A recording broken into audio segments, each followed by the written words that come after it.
How you doing? Assalamu alaikum. Guys, just a quick one. I want to talk about the first business lesson I got. I was about maybe 12 or 13 years old. My grandfather, I used to work in his shop in Port Hedis Street in Port Hedis, and I was working actually to buy a bicycle. And I'd worked a few months. I've been selling little watches in the street, and I've been working in the retail shop like most Indian kids those days would do. We were all in the retail business, and it took me long to buy a bike because I financed the bike with the grandfather. It was his bike. I was paying him off, and eventually when I got to pay him off, his name was Abu Bakr, by the way, I went there and I tried to claim my bike because I paid him. I don't remember how much it was. I think it was about 85 or 86 rand those days. It's a long time ago. And he had said to me, listen, I sold the bike. I said, what do you mean you sold the bike? It's my bike. I said, no, it was never your bike. You offered to buy the bike, I offered to keep the bike, and now I'm going to share the profit with you on the bike. I said, that's not what we agreed. I've been working 2 years and a bit, selling things, having a bit of salary on a Saturday, Sunday, etc. I want my bike.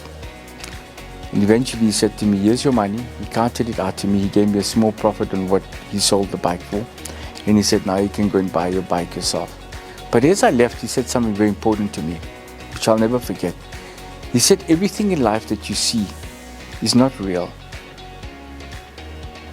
I thought, what does he mean about that? Anyway, I left. I went to buy a bag somewhere else. It was more expensive, by the way. But I went to buy it and I came home. I was still staying with my grandfather, believe it or not. When I came back, I asked him, I said, what did you mean when you said everything you see sometimes not real? He said, what's real is what you have today, that's in your hand and that's yours. Look after it. Stop worrying about what you don't have. Worry about what you have and appreciate it. And I always propagate that whole concept. And I then understood from him, even in business, or more particularly in business, stop worrying about what you don't have. Stop worrying about the cash flow you want to have. Stop worrying about everything else that's beyond your control. Worry and appreciate, not worry, but appreciate what you have. Because that's real and it's here and it's today. And then he explained to me later on, just before he passed on, many years later, he said, do you remember the day I said to you, whatever you see in life is not what is real? I said, yes.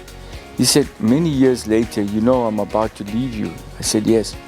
He said, what I really meant is, the biggest thing that you have, and what he meant by thing was commodity, is time.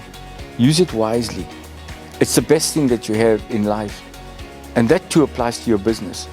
Every second of every day that you're spending that's here and now is yours.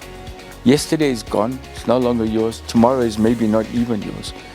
But here now and today is yours. Make it count. Make every second count. Make every mistake. Do everything. Don't have the obsession of thinking you will do something wrong. And because that will result in you having regret. Just a great thought. Thank you.